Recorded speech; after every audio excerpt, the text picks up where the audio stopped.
Hey guys, I'm back. It has been a really long time since I made a video, I know, and I'm not really gonna go into what has been going on, but just know a lot has been going on.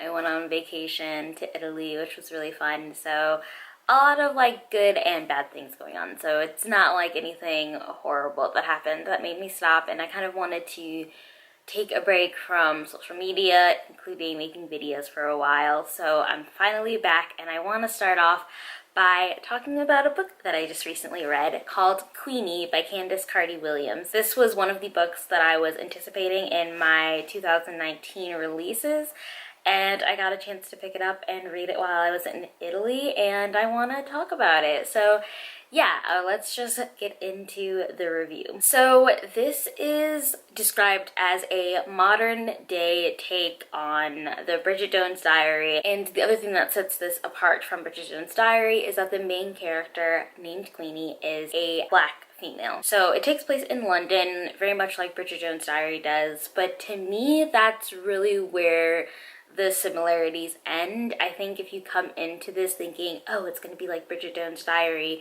you'll get a little disappointed. This is not a romantic comedy in any sense, I don't think, at least. I think that there are some comedic aspects to the book, and it is a fun and interesting read, but it goes a lot deeper into what it's like being Black in London and what it's like being Black in the dating scene in London. This book follows our main character, Queenie, and I don't think this is really a spoiler because it's mentioned pretty early on in the book, but she recently is on a break with her boyfriend, and she moved out on her own and is living with like 3 other roommates, and she's kind of experimenting with her sexual life and kind of coping with this time where she's apart from her boyfriend and trying to figure out what that means for her life. She has 3 friends in this book basically help kind of navigate her life with her. Her life goes down a very dark spiral, and she has to figure out a way basically to come out of that. I really enjoyed this book,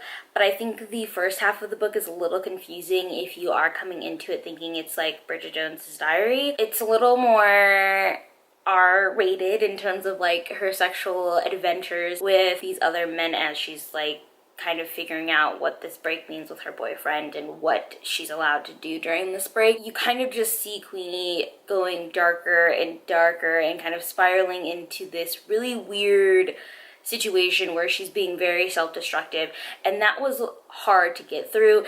And you kind of notice that her friends aren't being very good friends. They're not really supporting her or kind of guiding her in the right direction.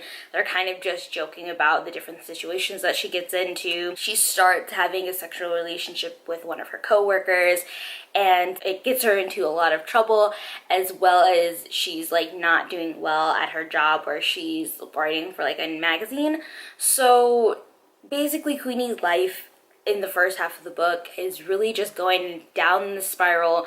Everything that could happen is happening, and it almost feels a little unrealistic in that sense, and you're just kind of like, where is this going? You're not really sure as you're reading the first half what's really going to happen, and you're kind of annoyed with the main character, you're annoyed with all of her friends, you're annoyed with the men that she's choosing, and it's hard to get through that first half of the book.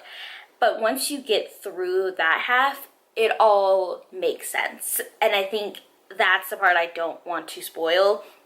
But there is a much deeper meaning to this book, and it talks a lot about what women in the Black communities have to go through. It deals with abuse as well as mental health issues, and those things I think Candice Carty-Williams does a really good job touching on.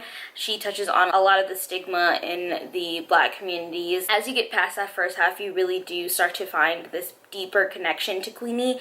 And one of my favorite things about Queenie is that she's described as not like being fat, but she is more curvy, overweight, and how that kind of relates to her relationships with men and her insecurities I really liked. I think that having a main character that doesn't necessarily have the perfect body and is very direct and blatant about that was definitely refreshing. Queenie in this book is definitely a strong character, but she does have her weak moments, but she is a very intriguing character, and you do start to connect with her and connect with her life, and I think you get to see kind of every aspect of her life, whether it's with her family, her friends, her workplace environment, her romantic relationships. It's all kind of there, and I think we just get a really well-rounded picture of who Queenie is as a person that really comes to like a nice, beautiful end that I really enjoyed. I think that if you are reading this book and the first half is kind of getting on your nerves, you're kind of annoyed with everybody, everyone seems like a very horrible, mean person, just keep reading and it will all make sense. And I think there are still some issues that I have with this book in terms of like what happens at her job. I don't want to spoil it, but she does get into some serious trouble at her job, and then it kind of all just goes away, and they're like, oh, sorry, we blamed you, like, it's not your fault, do you want your job back? And I feel like I wish that Queenie would have been a little bit stronger in saying, being defiant and being like, no, I was mistreated, I don't want to continue working here. But there are also some other issues going in her life, and they kind of walk through why she decides to end up going back to her job. My other issue with the book is that I think it's being wrongfully described when people say that this book is similar to Bridget Jones' Diary. Yes, in a way it does have the kind of untouchable male character and then the other male characters that are kind of more shitty towards her. But in no way do I feel like this is anything like Bridget Jones' Diary, and I feel like that just gives this book a disservice, and I know that that's probably just a way to hook more of a, they probably use Bridget Jones' Diary as a way to hook more of the wider audience rather than just getting, because I feel like anybody that is a person of color or female of color is going to pick up this book because it is about them in some aspects, and seeing ourselves in as the main character and as other characters in the story is definitely something that we are craving and grabbing towards. So I don't think they had a problem with that audience. Like, their target audience was definitely going to pick up this book and read it and probably enjoy it.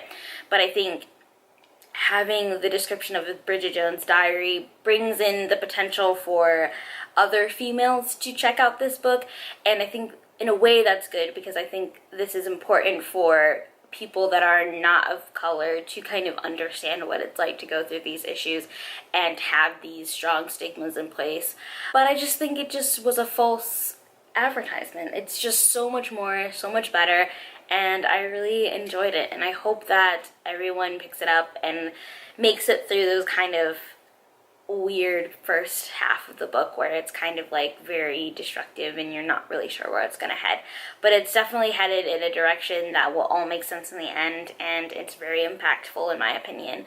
So yeah, I really think that this is a great book for young Black people, young women of color to definitely pick up and really think about what Queenie is going through in this book. And yeah, I hope you guys enjoyed this review. It's my first one in almost 3 months, so yeah, really getting back to reading again, which has been great. I've been in a really big reading slump, so that has been tough, but this has kind of gotten me out of my slump. So really excited to share everything with you guys. So I'm thinking about what videos I want to start planning for the month of May.